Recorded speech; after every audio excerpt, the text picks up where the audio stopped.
ममता के गढ़ में जुटेंगे सपाई, जबरदस्त होगी 24 की लड़ाई। क्योंकि कोलकाता में समाजवादी पार्टी की राष्ट्रीय कार्यकारिणी की बैठक होने जा रही है। इस बैठक में जहां 24 की चुनावी रणनीति बनाई जानी है, वहीं बीजेपी के रथ को रोकने के लिए अखिलेश एक बड़ी बिसात बिछाएंगे। सपा की इस रणनीति के पीछे पार्टी की नई सोशल इंजीनियरिंग छिपी है। क्या है ये रणनीति, क्यों इसे लेकर कोलकाता से दिल्ली तक हलचल मची है, देखिए इस रिपोर्ट में।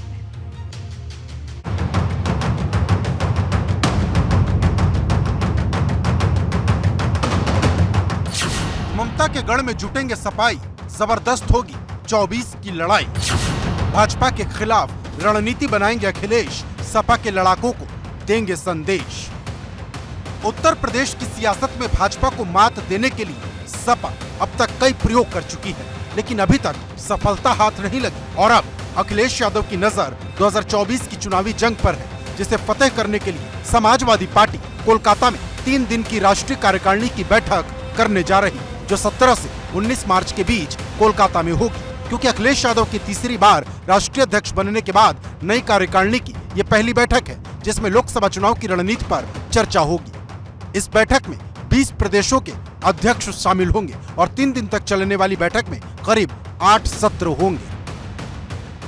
माना जा रहा है कि कोलकाता को इसलिए चुना गया कि अखिलेश यादव जिस तरीके से एमके स्टालिन और तमाम जो नेता हैं, खासतौर से साउथ के, दक्षिण भारत के, उनके साथ मिलकर जो तीसरे मोर्चे की कवायद में जुटे हैं, उसमें ममता बनर्जी को कैसे साथ लाया जाए। क्योंकि ममता बनर्जी ने कहा है कि टीएमसी अकेले चुनाव लड़ेगी। ऐसे में अखिलेश यादव कहीं न कहीं इस कोशिश में है कि ममता बनर्जी भी साथ में आए, उस मोर्चे में शामिल हो, जिससे बीजेपी को 2024 में कड़ी टक्कर दी जाए।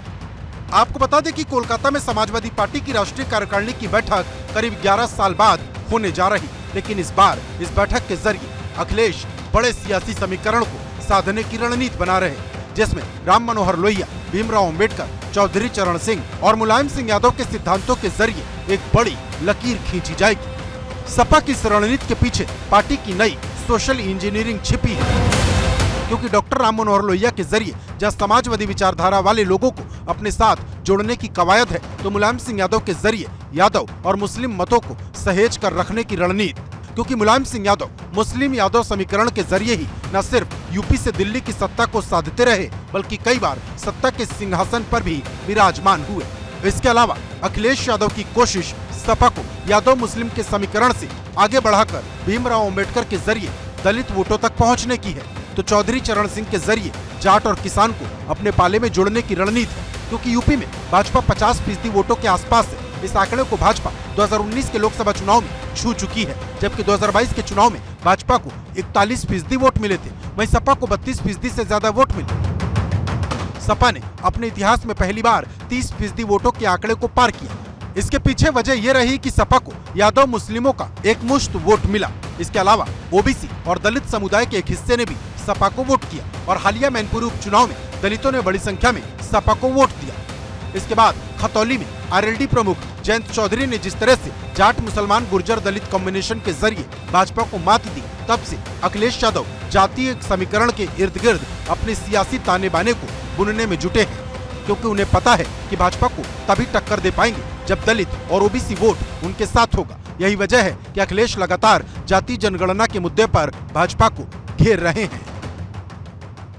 इसलिए समाजवादी पार्टी के लोग लगातार जाति जनगणना के लिए कहते रहेंगे।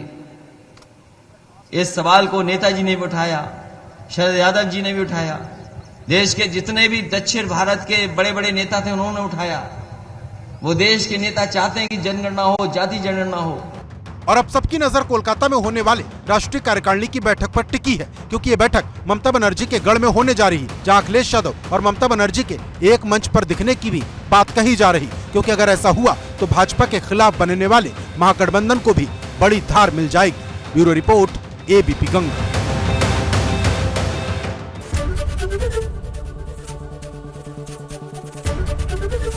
एबीपी गंगा, खबर आपकी, जुबान आपकी।